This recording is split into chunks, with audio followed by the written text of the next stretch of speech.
Bom dia e bem-vindos a mais um Mercados em Ação do Jornal Económico. Nesta edição vamos começar por falar sobre os números do emprego nos Estados Unidos que saíram na passada semana e também da decisão dos Estados Unidos e do Reino Unido em libertarem petróleo das suas reservas estratégicas. Depois dos habituais números e gráficos do Marco Silva, vamos analisar o tema da inflação e fazer uma antevisão da época de resultados que vai ter início. O nosso convidado de hoje é o Luís Bravo, Head of Investment Advisory do Bison Bank. Luís, bem-vindo de volta ao programa. Olá, bom dia, tudo bem? Obrigado por estar aqui. Tudo bem, Luís? Vamos aqui começar precisamente pelos Estados Unidos, pelos dados mais recentes. A criação de postos de trabalho nos Estados Unidos foi inferior ao esperado, mas mesmo assim registrou um valor robusto. Como é que olhas para estes dados?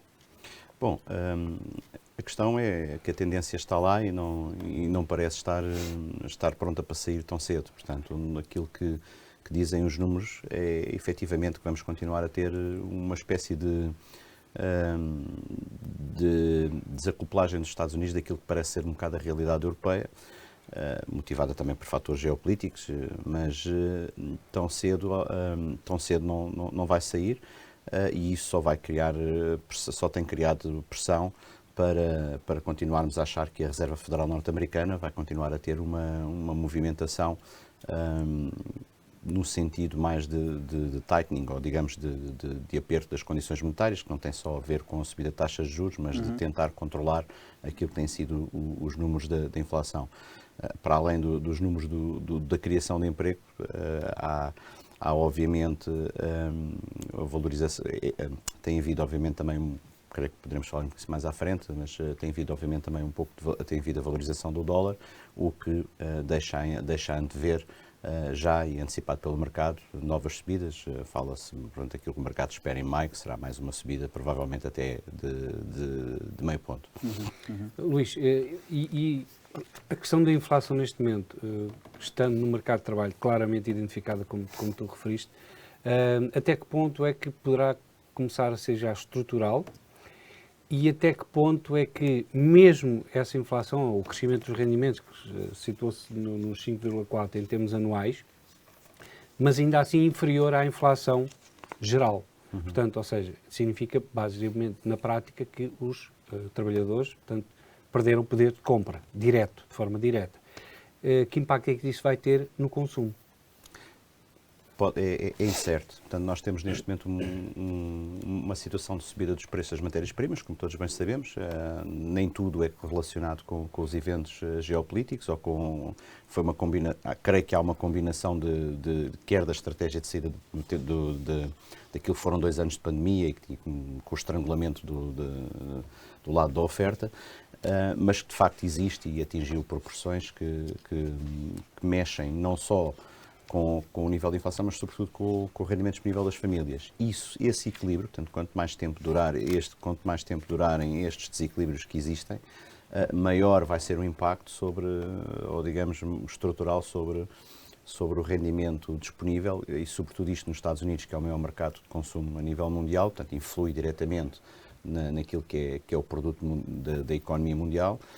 Pode levar a algum abrandamento daquilo que é o crescimento da economia, sobretudo para este ano, provavelmente até início do próximo, se a guerra se prolongar durante muito tempo e levar um alastramento para os preços das matérias-primas. E isso digamos, aquilo que pode ser aqui uma variável que também as autoridades monetárias, sobretudo a Reserva Federal, pode ter que jogar ou ter que utilizar naquilo que é a sua narrativa, e que vai ser de facto um dos fatores interessantes para ver na próxima reunião, e que até podemos avaliar na próxima semana, creio eu, quando serem as minutas da última reunião da FED.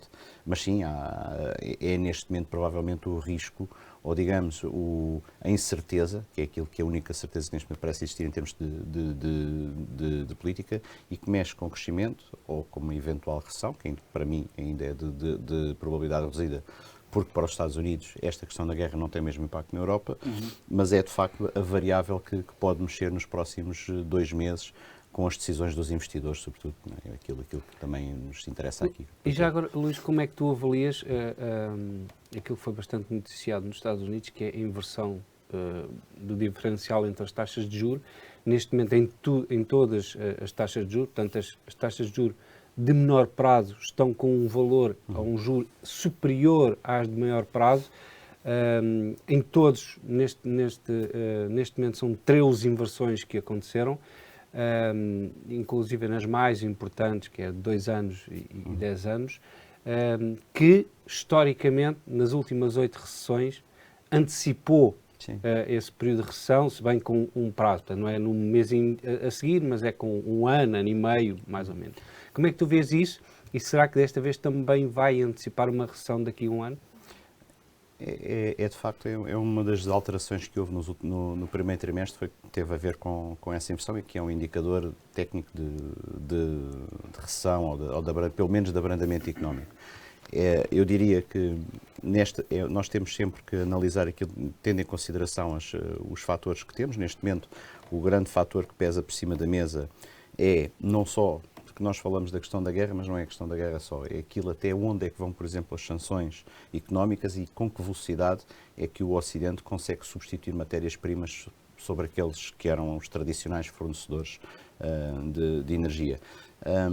Estes fatores e a forma como for conjugada a resposta dos bancos centrais, que deverão ter que ser diferentes consoante a zona onde estão inseridas, aquilo que parece ser o grande motor da economia mundial, que é os Estados Unidos, parece ainda algo imune a toda esta política de sanções e dos efeitos colaterais da subida das matérias-primas, ou pelo menos menos do que os outros parceiros do mundo desenvolvido. E isso pode fazer com que tenhamos um abrandamento, e esse é aquele cenário central com que eu e nós trabalhamos com os nossos clientes. Teremos provavelmente um abrandamento, um reposicionamento das estratégias e não uma recessão, pelo menos nos próximos trimestres, ou 6, 12 meses, como nós costumamos avaliar. Obviamente que, como eu disse, a única certeza neste momento temos é uma grande incerteza. Se tivermos uma grande escalada de sanções, se tivermos um prolongamento do conflito e se de repente isto se alastrar para uma grande cortina de ferro e que envolve, por exemplo, a China, nós estamos, obviamente, sentados a falar de um período de ajustamento que vai incluir, provavelmente, uma recessão mundial, e aí sim, esses indicadores técnicos que nós vemos nas curvas podem, de facto, prever mais uma recessão. Mas esse não é o cenário que nós temos. Pelo menos eu estou a trabalhar nesse momento com os meus clientes. Há economistas que prevêem subidas de 50 pontos base nas próximas 3 reuniões da Fed. Parece-te um cenário viável? Eu julgo que nós estávamos a falar disso aqui do início do ano, e eu sempre achei que o Fed ia ter mais paciência, porque estávamos a falar de um cenário de saída de pandemia, e achava achava que os bancos centrais iam ter paciência com a subida de taxas. Neste momento as coisas mudaram significativamente.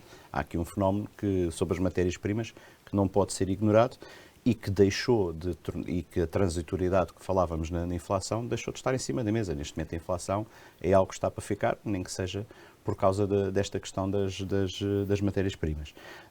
Nesse sentido, é possível vermos movimentos um pouco mais agressivos, sobretudo na parte nos Estados Unidos, onde existe um efeito de procura muito mais resiliente e, portanto, não é já só sobre a subida de matérias-primas, é sobre como proteger o rendimento das famílias e o consumo no final do dia, portanto, de uma espiral inflacionista.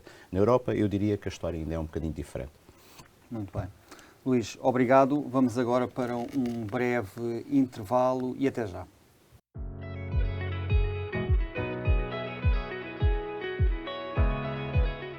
Bem-vindos de volta. Vamos começar a segunda parte com os gráficos da semana com o Marco Silva, onde em destaque estarão a Tesla, o Walmart, o setor dos semicondutores e também o eurodólar, o petróleo e Warren Buffett. Marco. Sim, a semana passada foi extremamente interessante, mais uma semana interessante. Longe vão os dias da monotonia de há uns verões passados, em que basicamente nada se passava. Mas neste momento o mercado está bastante interessante e podemos ver aqui, na semana passada, a Tesla com uma valorização muitíssimo robusta, 7%, enquanto o Walmart teve mais 5% de ganho, o que significa que existe aqui uma pressão dos compradores no retalho, o que é muito interessante. Em relação ao resto do mundo, podemos ver aqui a Alibaba com menos 2%, enquanto no Brasil as empresas brasileiras, nomeadamente a Vale e a Petrobras, tiveram comportamentos bastante interessantes. Portanto, aqui as empresas ligadas às matérias-primas, mais uma vez, a brilharem. Em relação ao resto do mercado e dos setores, podemos ver aqui o setor dos semicondutores, mais uma vez com vermelho algo carregado, e aqui também o petróleo norte-americano, portanto, derivado também às decisões que foram tomadas por Joe Biden. De resto, o mercado esteve bastante similar. Destaque também aqui para o setor da saúde, com mais 4%.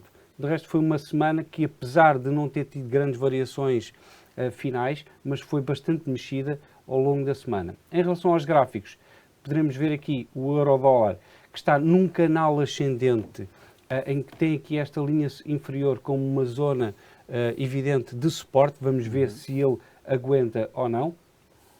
Depois temos o Brent que tem duas linhas de suporte. Esta primeira, a verde, aqui que está a tocar nela, portanto vamos ver como é que está a reagir esta semana, como é que vai reagir esta semana. A aguentar, poderemos ter aqui um teste dos $120 por barril de novo, ou perto disso. Se não aguentar, poderemos então ter aqui o suporte imediato nos $93 por barril no Brent. Em relação ao S&P 500, nós temos andado a monitorizar aqui o andamento, nomeadamente para ver o que é que acontece quando tocar aqui nesta linha de resistência a laranja. O que poderá acontecer esta semana ou para a próxima, aqui com um movimento ascendente que pode tocar e fugir para baixo. Se isso acontecer, será claramente um indicador bearish, portanto, negativo. Tendo depois aqui o suporte na linha azul. Por fim, a empresa do Warren Buffett, Berkshire Hathaway, que tem tido um comportamento muitíssimo melhor que o restante do mercado e neste momento está com a possibilidade de ter um head and shoulders, ou seja, que é um padrão técnico de inversão, portanto, bearish, portanto, para baixo. E se isso se validar, portanto, se tocar agora na linha verde e depois recuar, então poderemos ter aqui um topo de curto e médio prazo para as ações da empresa cofundada por Warren Buffett, o que poderá significar também uma contração do mercado. Portanto, vamos ver o que é que irá acontecer esta semana. E é tudo, André. Obrigado, Marco. Vamos começar, Luís, por analisar esta questão do petróleo. O Joe Biden anunciou, os Estados Unidos anunciaram na semana passada a libertação de 1 milhão de barris para tentar conter aqui os preços nos mercados. O que é que te parece esta medida? Faz sentido? Consideras que vai contribuir? Era esperado. Eu julgo que tu, desde que nós começámos com uma série de tensões dentro das matérias-primas, e o petróleo é sempre aquela que normalmente todos olham à cabeça, e sobretudo depois também da situação verificada a leste europeu, é esperado que nos próximos meses o Ocidente, digamos assim, com os países envolvidos comecem à procura de alternativas àquilo que é a dependência que havia no gás, não é no petróleo, mas isto depois mexe tudo, acaba por mexer tudo com os mesmos variáveis de preços. Numa combinação em que temos uma subida da atividade a nível mundial, porque ela existe. Isto é um contrassenso, às vezes parece um contrassenso estarmos a falar aqui há 2 ou 3 minutos da possibilidade de termos um abrandamento económico, mas a realidade é que é por um fator, são fatores que não são tradicionalmente imputáveis àquilo que é o ciclo económico, portanto isso existe. Depois temos uma situação que ainda não está totalmente resolvida de bottleneck, portanto de disrupção da integração do sistema integrado de produção. E depois, no final do dia, ainda temos uma crise geopolítica com consequências que podem não terminar no dia em que acabar o conflito militar. Portanto, o que nós falamos sempre nisto, quem gera este tipo de contratos, quem olha, os grandes consumidores de petróleo e energia mundiais não olham um contrato, está um conflito na Ucrânia. É o que é que vai acontecer a seguir. E a seguir o que nós podemos ter é um mundo mais protegido, com muito mais protecionismo, peço desculpa, e muito mais bloqueado, portanto, com com baixas e, portanto, e tudo isso provoca a necessidade de encontrar novas soluções, novos fornecedores. Há uma série de situações que nós ouvimos falar nos comentadores, isto é tudo especulativo, mas sei lá, até Venezuela, o Irão, portanto, são alternativas. Eu creio que os próximos trimestres nós vamos ver o Ocidente e o mundo desenvolvido à procura, numa forma impetuosa, de grandes alternativas ou de diversificação das alternativas existentes de produção de energia mundial e, portanto, essa medida parece-me completamente natural e, creio eu, esperada, pelo menos pelos analistas mais que até acompanham porque mais. a questão da energia representa cerca de 44% do aumento da inflação nos Estados Unidos. E, mais uma vez, Joe Biden, não é Joe Biden, mas existem eleições intercalares um pouco mais para a frente este ano e será importante conter aqui o desânimo dos contribuintes, dos cidadãos. Mas isto é meramente uma situação provisória, porque depois as reservas que estão a ser agora libertadas depois vão ter que ser preenchidas de novo, não é? Portanto, certo. Não está aqui a haver uma nova produção. Portanto, poderá aqui ser um impacto de muito curto prazo, ou achas que nem vai haver esse impacto na descida dos preços? Pode estabilizar um pouco, assim, a maior parte daquilo que... Porque as últimas libertações de petróleo não tiveram qualquer impacto no mercado, por parte dos Estados Unidos. Eu creio que a maior parte dos produtores o grande efeito que pode ter é trazer algum equilíbrio em termos daquilo que é as expectativas do mercado e dar um sinal de que existe, que algumas medidas, que as medidas que já estão a ser tomadas. Agora, como referiste bem, é uma que não pode ser lida isoladamente. Há esta e vai ter que ser feitas, vão ter que ser organizadas mais medidas para tentar conter a escalada do preço dos bens alimentares e energia, que é aquilo que estamos a falar e que afeta fortemente o rendimento disponível das famílias e quando elas estão a consumir mais em bens essenciais, não estão a consumir noutros bens e isso significa que a economia, neste caso a americana, que depende muito disso, por exemplo, nos bens discricionários, não vão ter tanto ímpeto e, portanto, vamos ter provavelmente um abrandamento nas intenções também de produção de parte das empresas para os próximos trimestres, um bocado assente nisto. Portanto, aqui isto é tudo, no final do dia, uma forma de tentar encontrar muitas variáveis para reduzir o impacto que temos visto no petróleo, neste caso em concreto, mas eu acho que mexe essencialmente com toda a cadeia de distribuição na maior economia mundial. Perante a falta de respostas aqui da OPEP e dos seus parceiros, consideras que o Ocidente pode vir aqui a negociar, como estavas a referir, aqui com estes países considerados mais hostis, Irão e Venezuela? Eu acho que neste momento estão todos a mapear a incerteza. Neste momento o que temos é uma grande incerteza relativa. Há variáveis que são mais facilmente controláveis, tipo o ciclo tradicional da economia. Outra coisa que é mais fácil de mapear, a segunda coisa mais fácil de mapear tem a ver com aquilo que é a saída do Covid. Já ninguém fala no Covid, estamos a tentar voltar ao normal e é preciso repor os canais de distribuição.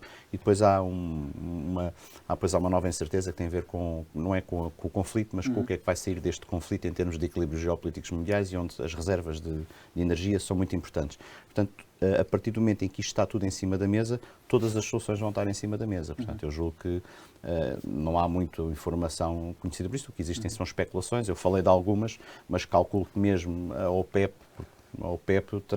acabará por conceder em algumas das pretensões, porque isto no final do dia estamos a falar de contratos que são negociados para vários anos, não é? No caso dos produtores, e, portanto, quando se toma uma decisão de fazer estes contratos ou de renovar estes contratos, estamos a falar de 2 a 3 anos que podemos ter os níveis de inflação e níveis de preços muito superiores àquilo que conhecemos atualmente. Portanto, no final do dia, o que vai importar é proteger o rendimento das famílias, sobretudo nos Estados Unidos, onde já há ciclos de subida de taxas muito definidos. A Europa continua a achar que pode ser um caso diferente, pelo menos a nível fiscal poderá haver aqui ainda uma tentativa de proteger os países europeus, mas as famílias vão ter menos dinheiro para gastar e quando têm menos dinheiro para gastar vão gastar mais em bens essenciais, vão gastar menos nos outros todos e isso significa que a economia pode ter uma queda mais abrupta do que aquilo que é o esperado. E somado ainda, André, a Vitol Group, que é o maior trader de crude a nível mundial, disse recentemente que o mercado ainda não espelha o prémio que deve ser dado à possível disrupção da produção russa, neste caso. Portanto, poderemos estar aqui... Não porque os contratos foram negociados. Sim. Não é? Nós estamos a trabalhar com negócios que foram negociados aliás, falava no outro dia, via no outro dia um webinar, onde estavam mesmo os especialistas a dizer, por exemplo, em Angola, o petróleo já está vendido a quase 60% da produção já está colocada, já está vendida antes de sequer ter sido extraída. Portanto, à medida que isto vai sendo reposto, vamos vendo os preços ter o seu real valor. Muito bem. Obrigado, Luís. Vamos agora para um breve intervalo e regressamos já.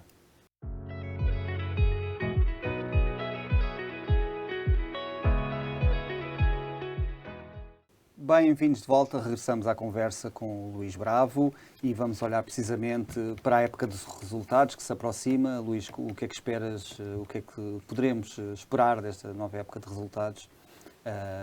Os analistas já estão a esperar aqui uma travagem nos lucros. O que é que vem aí?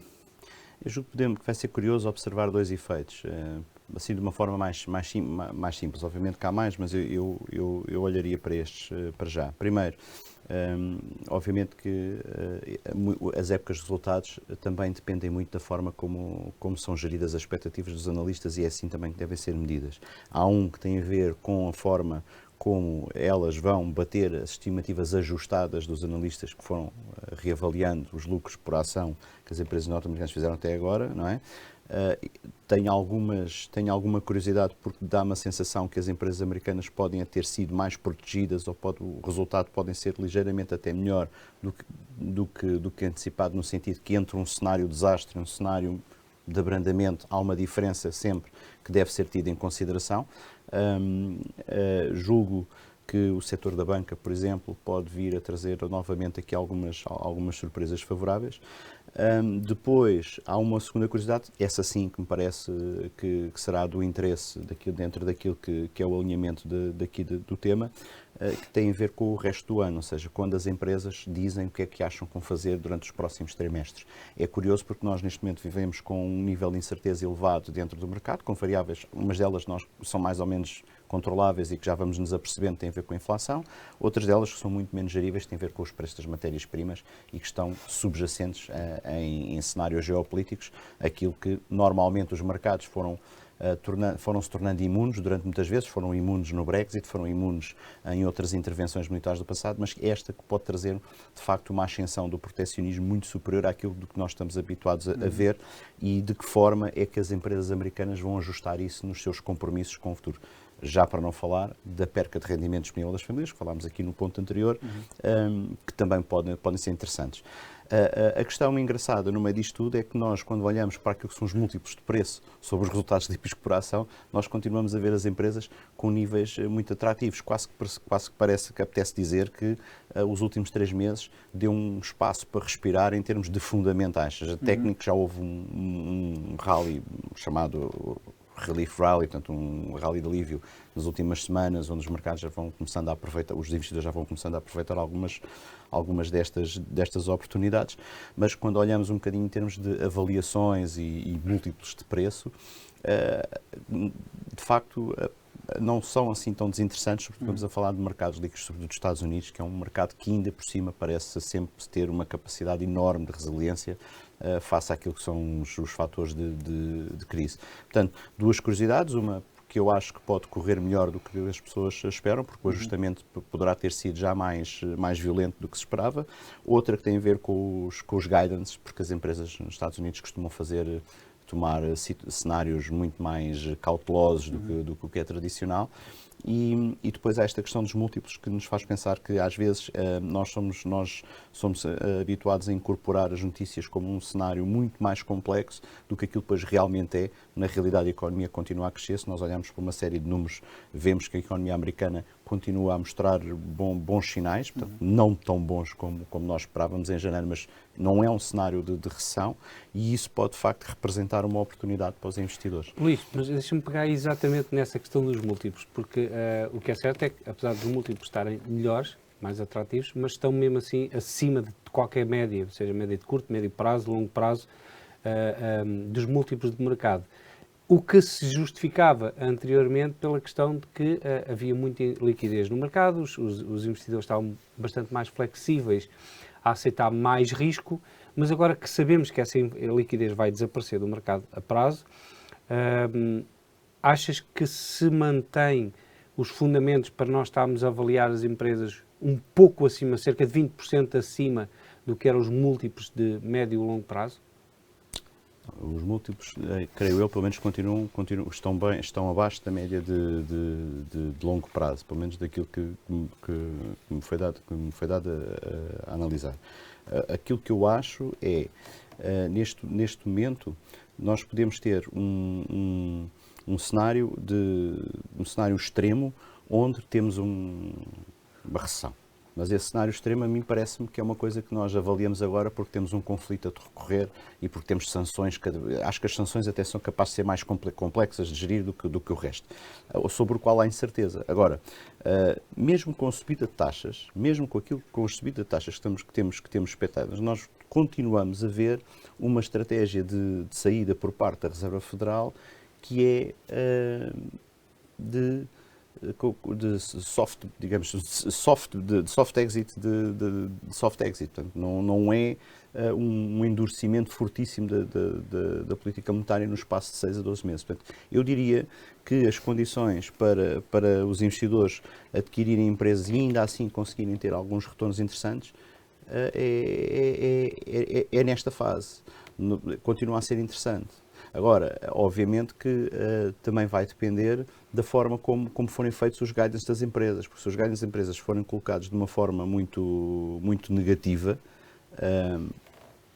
eu julgo que se calhar esse tempo pode vir a ser daqui a 1 ou 2 meses, não agora. Mas há temas interessantes que dependem muito, sobretudo empresas que dependam muito da resiliência da procura interna dos Estados Unidos, por exemplo. Vou falar aqui, se calhar, do Russell 2000, das empresas constituídas do Russell 2000, podem ser empresas, acabar por ser empresas interessantes, que acaba por ser assim. Então, já agora ponho-te aí uma subpergunta, quais é que achas que são os setores que melhor outlook ou performance irão ter nos próximos meses e aqueles que pior performance vão ter? Onde existe mais risco, eu diria, se calhar, os cíclicos. Talvez, se tivermos um agravamento da crise, por perca do poder de compra, e aqueles que poderão ter maior resiliência, se calhar empresas que tenham maior exposição, não gostava tanto de ir pela questão dos setores, mas empresas que tenham forte exposição interna ao mercado interno dos Estados Unidos, acho que a banca pode continuar a surpreender de uma forma algo... Mas acho que faz sentido. Depreendo aí, talvez então, que estás mais otimista para o Russell 2000, que tem menos... Que tem mais exposição à procura interna norte-americana. Sim. Isto, obviamente, tendo em consideração que não temos nenhum cenário em que não temos uma escalada enorme ou incontrolável dos preços das matérias-primas. Portanto, é aquilo que nós chamamos de mapear para a incerteza, que eu acho que vai ser o trabalho mais importante dos investidores nos próximos meses. Luís, muito obrigado por teres aceito o nosso convite. Até uma próxima oportunidade. Agradeço. Obrigado. Vamos agora passar para o número da semana e vamos destacar aqui os 310 mil automóveis entregues pela Tesla aos seus clientes no primeiro trimestre. Isto é mais um recorde por parte da empresa de Elon Musk.